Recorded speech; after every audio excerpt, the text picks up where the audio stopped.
Okay, all, I think we will go ahead and get started. It's my pleasure to say welcome to the first day of Barn Week. There will be 4 overall, but here we are with day 1. We're really thrilled for this opportunity to bring together barn enthusiasts from across the state for a week-long celebration of our state's historic barns and the people who love them. And there are many of us. So I'm Chris Moore with the Washington Trust for Historic Preservation. And for those of you who are new to the Trust, we are Washington's only statewide nonprofit advocacy organization working to build a collective ethic that preserves historic places through education, collaboration, and stewardship. And the Washington Trust is dedicated to saving the places that matter in Washington state, building, supporting, and sustaining communities through historic preservation. And for the past 13 years, since 2007, we've been honored to support the Department of Archaeology and Historic Preservation, the State Department, in managing the Heritage Barn Grant Program, which offers grants to owners of historic barns to help preserve our rural landscapes. So I'm going to go through a little bit of hopefully provide just a little bit of context as to why we're here, because I know many of you are probably still wondering what this whole Barn Week thing is about. And really, it's kind of just something we made up. We thought this would be a great opportunity to be able to highlight some of those barns and some of those stories from across the state. But we here at the Washington Trust, and I know the folks at the Department of Archaeology and Historic Preservation really never need an excuse to talk about barns because we are passionate about it and love any excuse we have to talk about them. But I did want to acknowledge the U.S. Fish and Wildlife Service because really it's from their support that Barn Week was created, and we really thank the agency for supporting this programming. Just to give a little context about it, there are situations where government action, such as new construction projects or a change in land use, results in what we call adverse impacts to historic resources. And while efforts are made to avoid such adverse impacts, there are situations where other alternatives do not exist or are not feasible. And so when we have these adverse impacts, including alteration or demolition, when they are unavoidable, agencies work to mitigate or make up for that loss by providing some other benefit. And so this is how we get to Barn Week. A couple years back, Fish and Wildlife was faced with the prospect of what to do with what was kind of locally known as the Big Yellow Barn in Little Rock in Thurston County, Washington. And that barn was located within the Billy Frank Jr. Nisqually National Wildlife Refuge down near Olympia in Thurston County. And the barn had really been vacant for decades and was structurally compromised. So after working with the public, local governments, and the tribes, Fish and Wildlife determined the barn should be removed. Given the historic significance of the barn, however, they did implement several of these mitigation measures. One was including salvaging select barn materials to go to other barn rehab projects, and you'll learn more about those on Wednesday. And then they also prepared a report providing valuable information on 2 other historic barns under their jurisdiction, which you'll hear more about on Thursday. And then finally, they agreed to support programming about agricultural history and the importance of preserving barns. And it's that programming that has coalesced itself into Barn Week. So we're really thrilled to have the opportunity to bring together barn enthusiasts for a week of learning. And we thank U.S. Fish and Wildlife for their support of Barn Week. Okay, that's the context. That you'll only hear that the one time. But throughout this week, we will be hosting daily webinars like this one at noon. You can also tune in on Facebook Live and on the Washington Trust Facebook page. There's also going to be bonus content on Facebook and Instagram, including daily trivia contests with real non-digital prizes. They won't just be virtual, you'll actually get them. And Barn of the Day features. So be sure to follow us at PreserveWA on Facebook and Instagram to participate. Okay. We do know that many of you have your own barn stories and photos to share and would love to hear from you. We encourage you to join in on the conversation and find other like-minded barn people by posting on social media using #BarnWeek and tagging us at PreserveWA.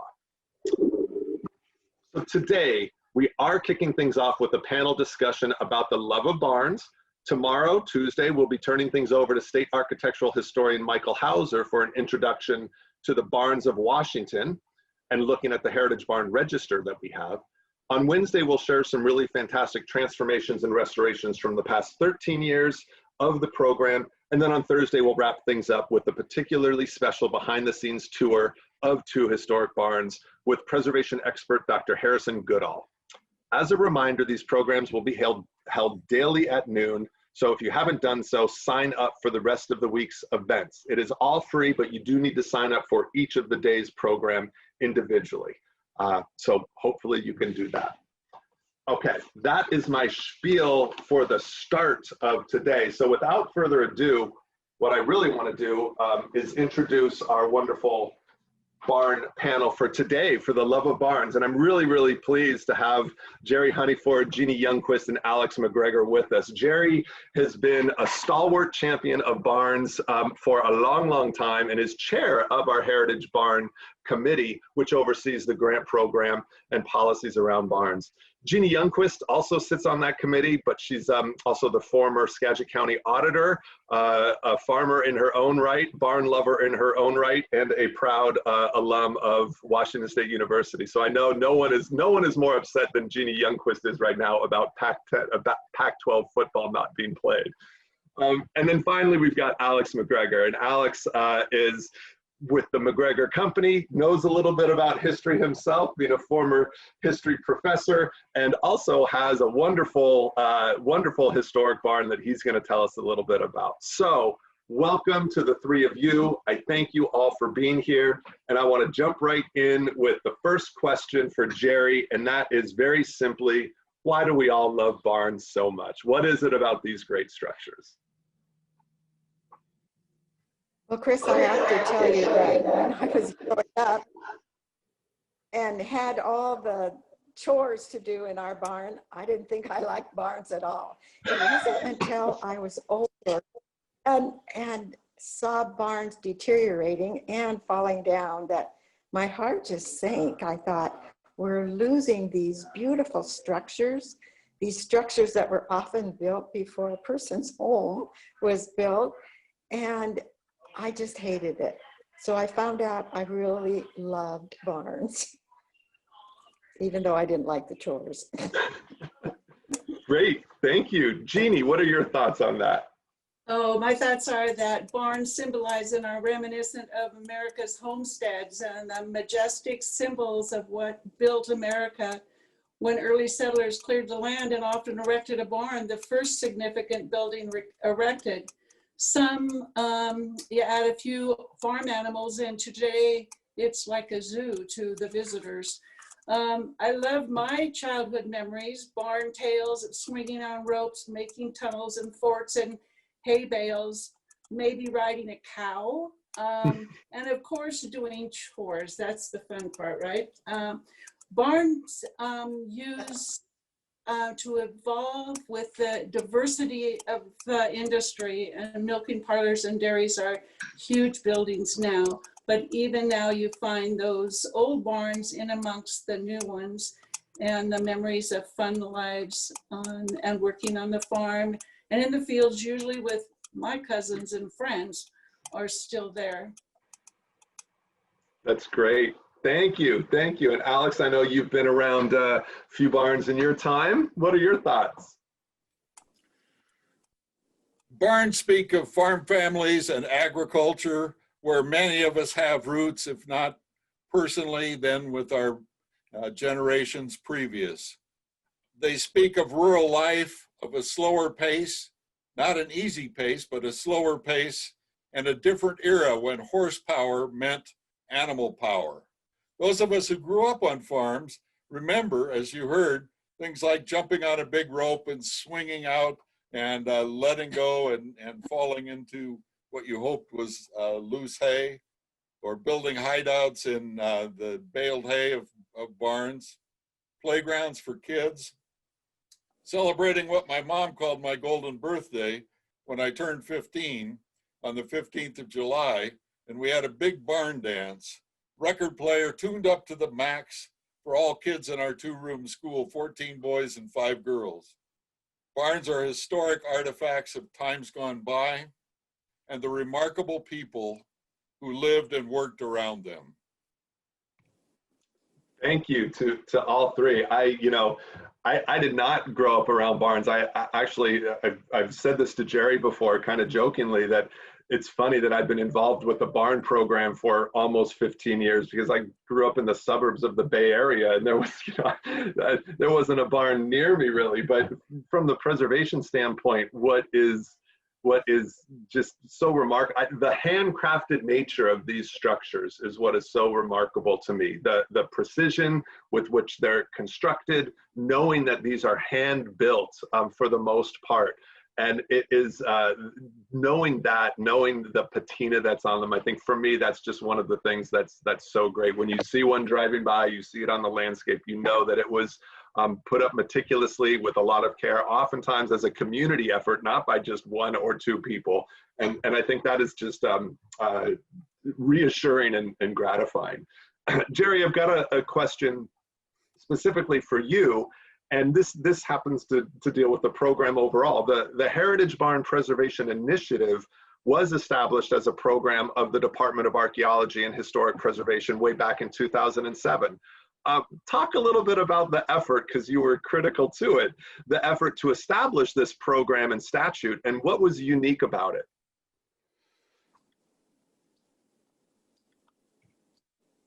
Oh, and Jerry, you're muted, so we need to unmute you. Am I unmuted? You are now. Thank you. Yeah. Don't cut me off. So anyway, Chris, in 2005, my husband and I went up to Bickleton, and we rounded the corner where there was a landmark barn, and it was on the ground. And just that weekend, we came to Washington Trust for an event, and I was talking to some people, and I said, we've got to save barns too. It's not just homes and buildings that are part of America. It's barns, and we've got to do something about this. And Senator Jacobson was in that group, and he said, well, I'll help you with that. And so he said, you write the bill and I'll sponsor it. That's what he said. I do not write bills. But I found Bob Lee, who was on the Ag Committee staff, and he wrote it, and it did an excellent job. And Senator Jacobson sponsored it in the Senate. Dan Newhouse sponsored it in the House. And everybody told me it won't pass the first year. And I said, well, if I can do anything, I'm going to help it pass the first year. So I visited every single senator and representative's office and either talked to the member or their aide. And that bill passed the first year with only 2 dissenting votes. And then the bill was written so well with so many safeguards in it that nobody disputed its worth. I credit Bob Lee for that. And then we had to choose our committee. One of the first people I thought of was Jeanne, because number one, we were friends. Number one, she worked at the county level. Number three, she had a barn. She knew about, they had a berry business, and she was actually the first person we called. So Jeanne, I don't think you knew that, but you were. And of course she said yes.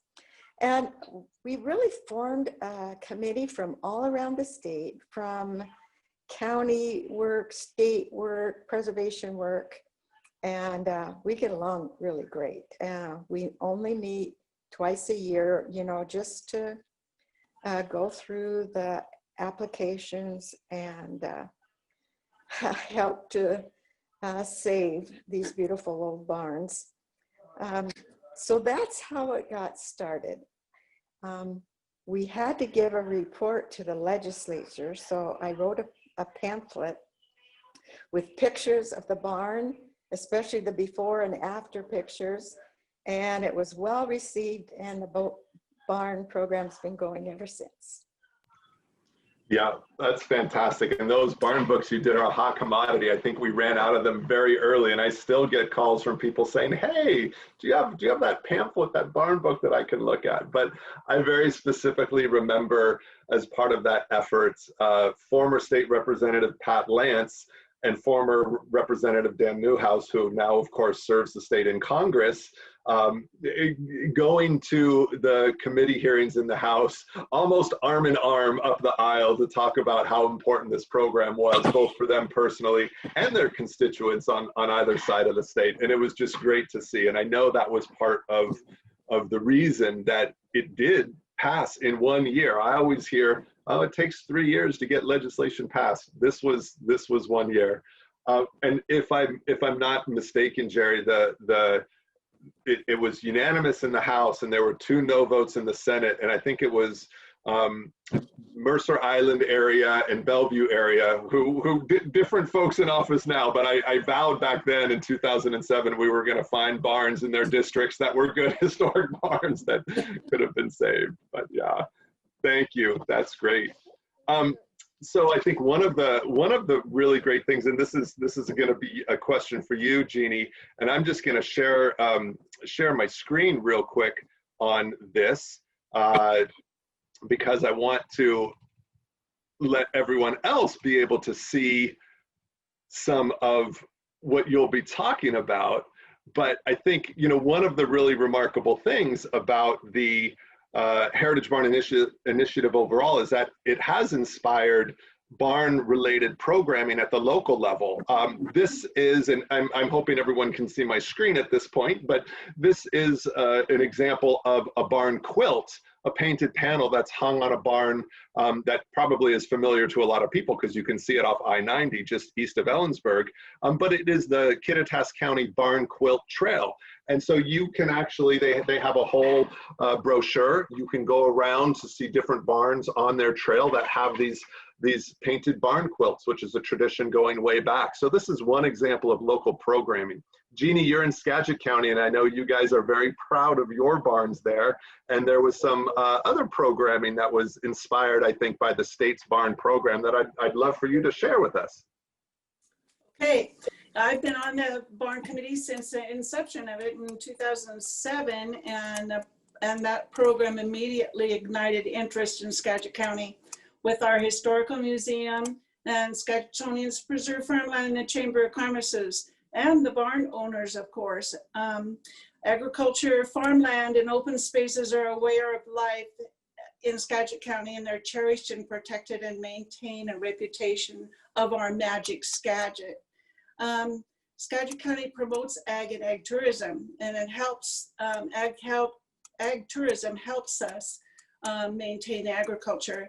We celebrate agriculture with festivals, which normally start the first week in October with the Festival of Family Farms, closely followed by the landing of migratory flocks and Eagle Festival, ducks and geese and snow geese. And before they fly north, we enjoy the Daffodils and Tulip Festival. The barn map adds another dimension to this opportunity to enjoy our beautiful valley, to escape to the Skagit any time of year.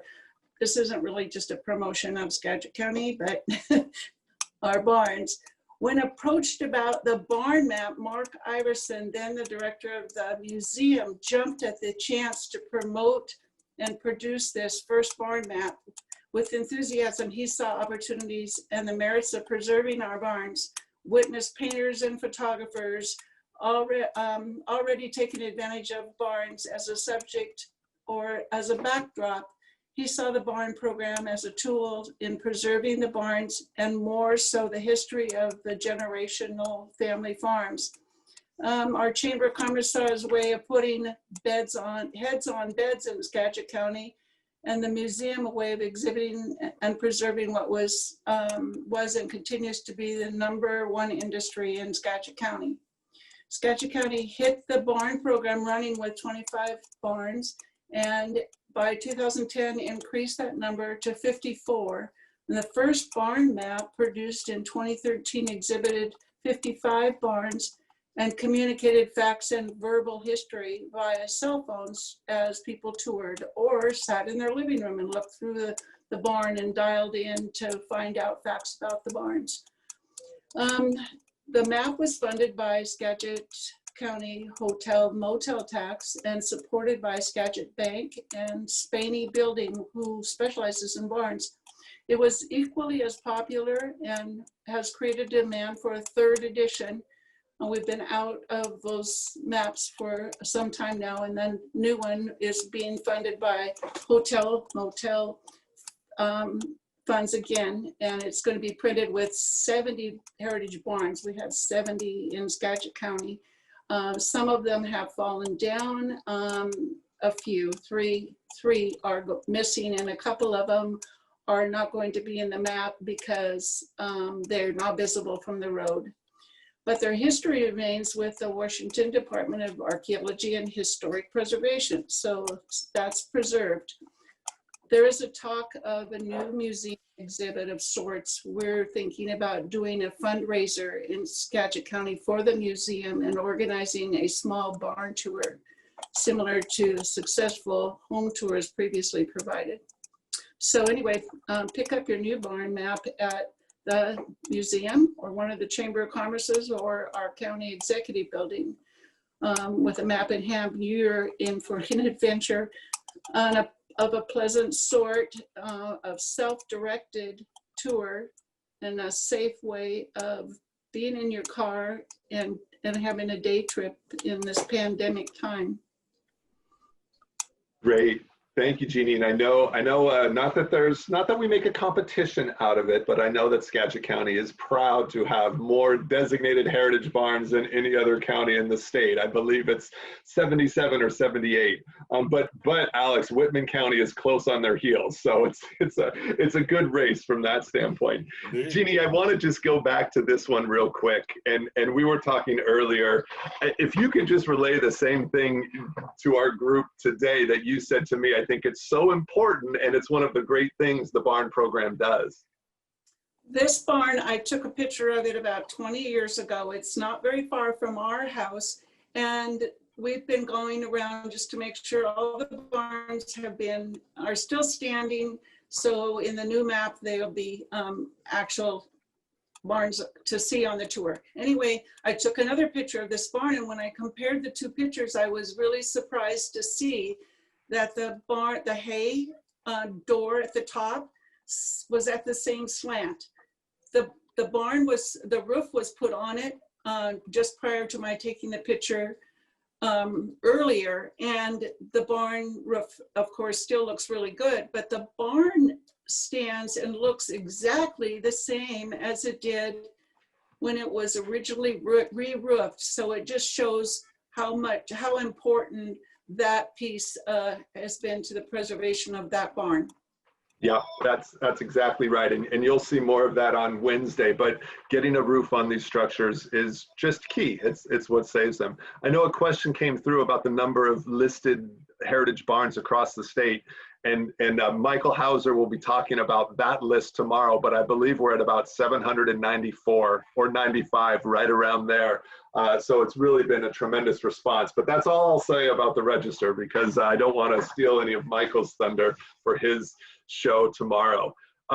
Alex, I did want to move to your barn and the project that you took on. You are the proud owner of a barn in Whitman County known as the Old Sheep Camp or Archie's Camp, and you guys recently did a tremendous amount of rehabilitation work. So why was it important to you to engage in this project, and what did you guys do? Well, I grew up in rugged canyon country where my family has raised livestock and farmed for nearly 140 years. And growing up there, I had a strong sense of heritage, working with remarkable Basque herders and people with varied backgrounds who persevered in a rugged land. I believe in preserving that heritage and sharing it. This facility is one of the last shearing and lambing camps remaining in the state from a business that once dominated the landscape. At one time, there were over 3 million ewes raised in the inland Northwest. Today, about 30,000. Okay, next one. Oop. Sheep camps weren't architectural showpieces. They were rough-cut, functional places where hardworking men plied their trade. A big building, this one, 150 feet long, 192 feet wide, 28 feet at the ceiling, used by a sheep business that for us peaked with 12,000 ewes and 19,000 lambs. Kids and parents would come from far and wide every spring. We'd give them orphan bummer lambs to raise. They'd sell them back to us later. In that rough barn, you see herders graffiti, 75 years old and beyond. You see tin dogs, empty cans strung on a circle of heavy wire that we'd shake to move lambs before they were old enough for border collies to carefully direct them. I was a wool tamper, standing on a 12-foot platform where the clip from each ewe was tossed up to me to fill an 8-foot hanging burlap bag. My job was to jump up and down to pack it. Lots of lanolin from the sheep's wool and an occasional tick as a fringe benefit.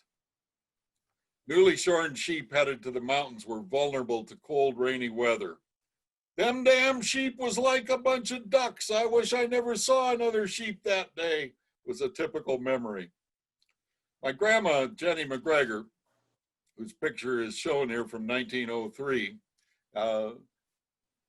illustrates there the living quarters, and we're working on restoring a bunkhouse and cookhouse there, especially once the agricultural world becomes profitable again. That'll be on our to-do list. Okay, next one.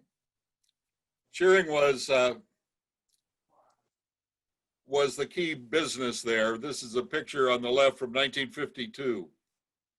Herders, or shearers rather, would reach out into the alley, grab a ewe by the leg, flip her on her backside, shear her quickly, and shove her out the burlap screen on the side of their stall to rejoin her lambs. They shear as many as 200 head a day with very seldom a nick. My first job on the ranch at age 11 was to move a band of 2,500 ewes and their lambs to the old sheep camp across 6 miles of basalt canyons. I'd memorized the commands ask herders used to direct them, but delivered them in a halting, squeaky voice. The dog sat and watched while I ran from one side of the band to the other. Finally, the boss showed up, and I knew my career with McGregor's was about to end, but he took pity on me when he realized that I didn't know any better and just told me to be firm with them dogs.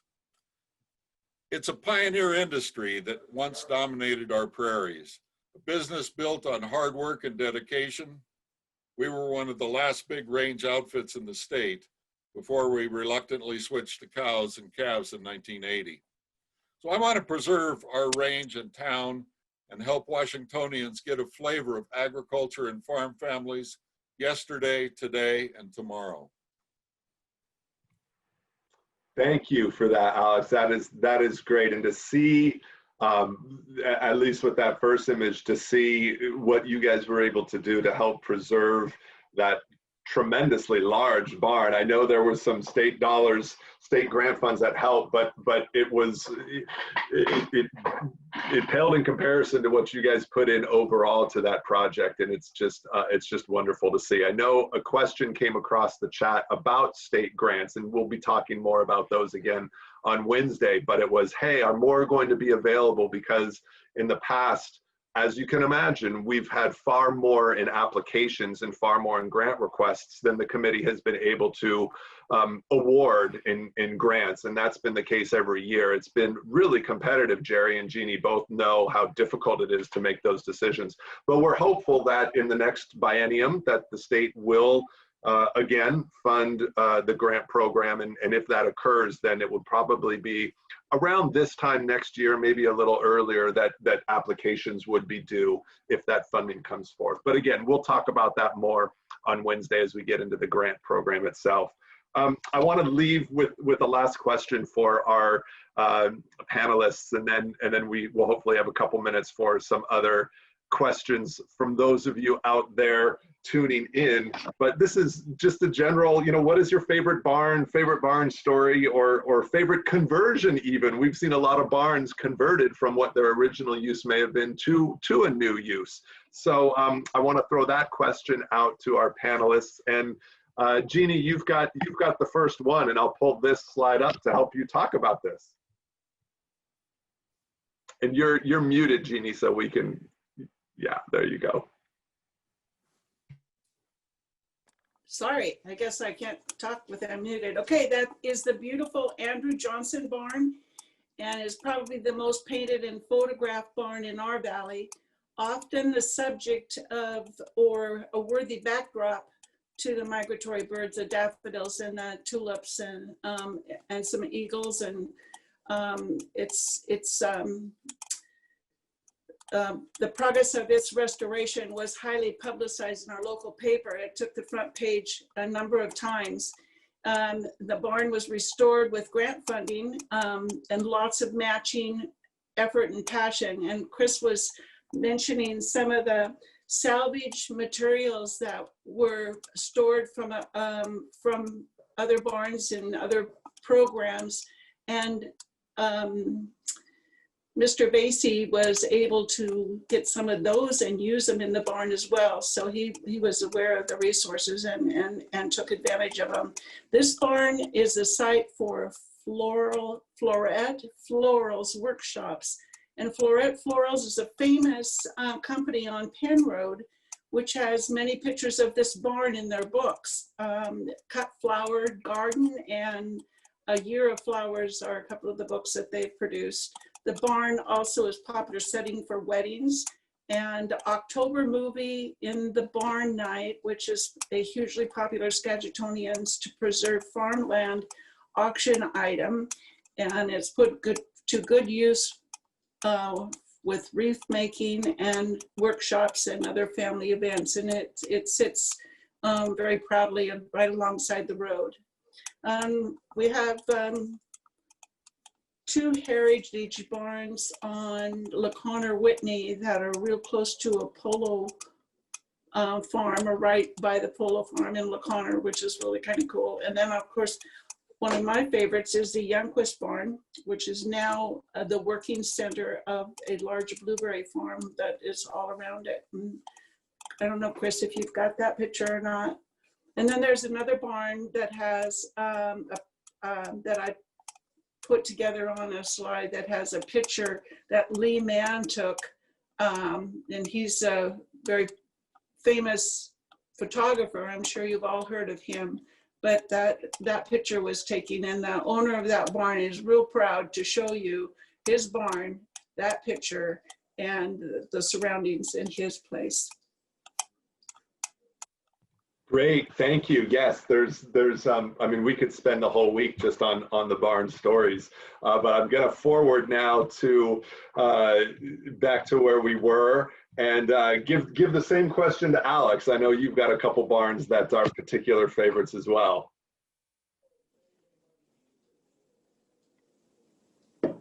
You're muted, Alex. There we go. First is the Leonard Barn in the Palouse country near Pullman. Of course, evocative of horse days when you think about horses all standing around in a circle there.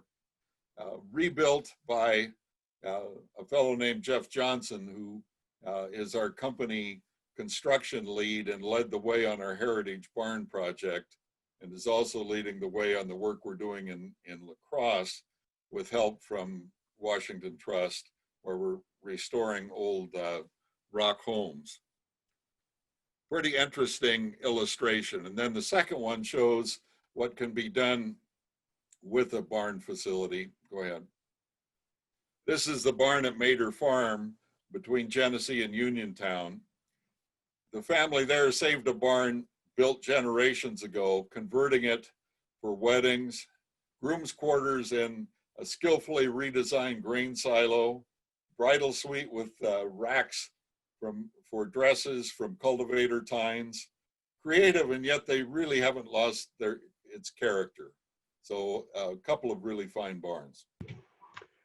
And as you're going through this, it's just, you know, I'm thinking of additional sessions that we can do on this. We could do a presentation on the barn conversions as well, because certainly I'm sure all of us have been to a wedding or an event that has been in a converted barn. And so they do make such incredible structures, obviously for their intended purposes, but also for just about everything else. So it is great to see these structures be used for other reasons. So Jerri, I think it's fitting that you get the last word here on barns and your favorite barn story or your favorite barn. So I wanted to hear from you on what your favorite story is. It might be hard for you to choose one, but I know you've got a lot. It is. Am I unmuted? You are. We can hear you loud and unmuted, clear. Chris? Yeah, you are. Okay. All right.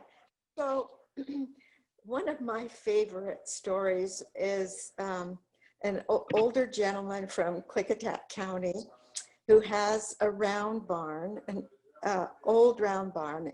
And this gentleman was 91 years old. And he was so proud of his barn. And the last picture that was taken, the barn wasn't quite finished, but that's the picture that got in the barn book. He was so upset that we took the picture before the barn was painted. And one day he appeared, and all he did was hand me a picture of his finished barn. And he didn't say a word.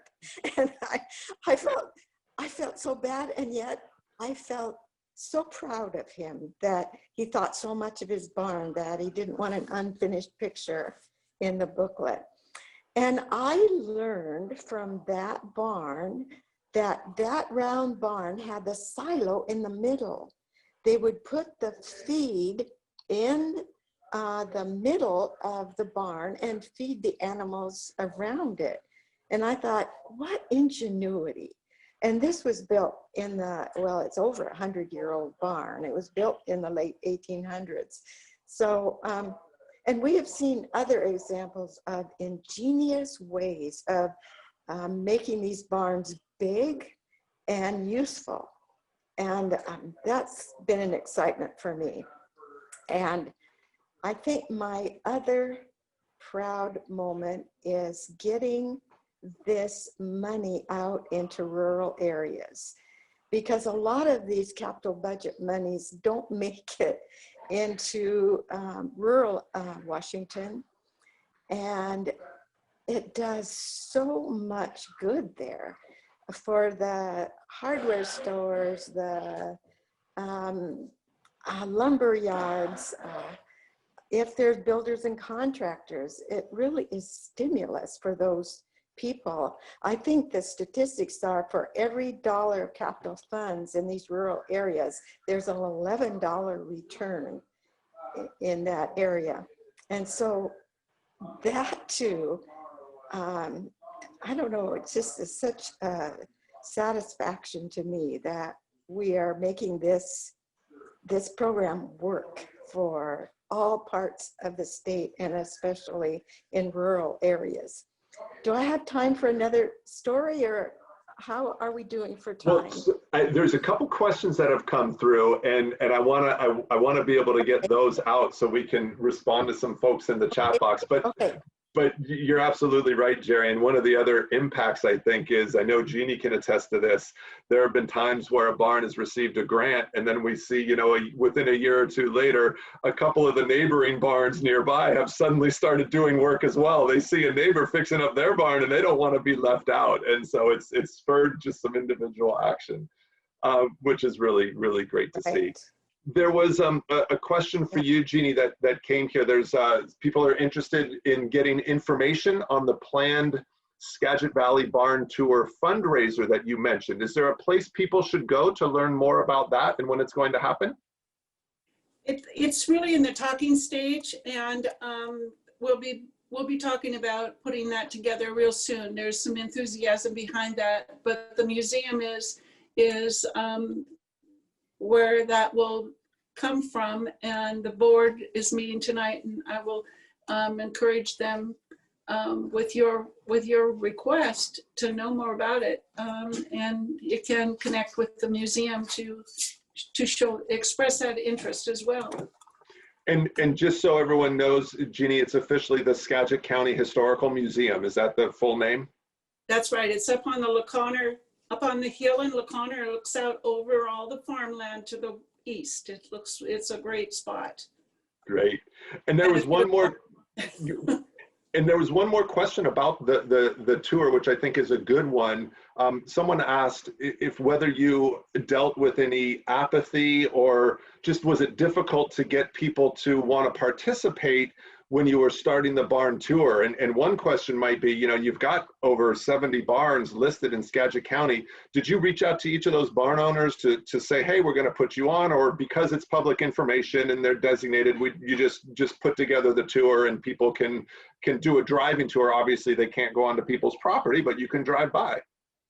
Yeah, and there's very seldom does anybody intrude into the privacy of the barn owner's farm, so that doesn't seem to be a problem. And most of them are visible from the road. And if we do a barn tour, it will be designating 5 or 6 barns, and those we'll work with the people who own them to see what kind of visibility will be available of those barns in particular. Great.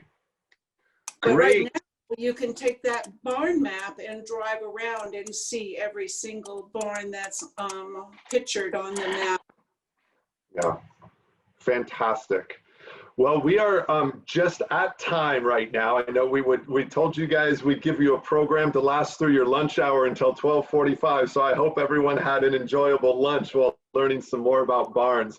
I want to just really thank Jerri, Jeannie, and Alex once again. I know you don't need a whole lot of prodding when it comes to talking about barns and sharing your experiences, but nonetheless, you've taken your time today to be with us, and I really, truly appreciate it. And also thank you again to U.S. Fish and Wildlife Service for making today's program possible. We hope you all enjoyed it, and I just want another plug for tomorrow for day 2 of Barn Week. State architectural historian Michael Hauser, who, by the way, does a fantastic presentation. I'm sure many of you have seen him before, but he does a great job. He'll take us on a tour of barns throughout the state, tracing the history of barn building in the Pacific Northwest, exploring common barn types, and teaching us to identify typical construction materials and methods. So I know I'll be tuning in to watch, and I hope all of you do as well. Thank you all for being a part today, and we'll look forward to seeing you tomorrow. Thank you, everybody.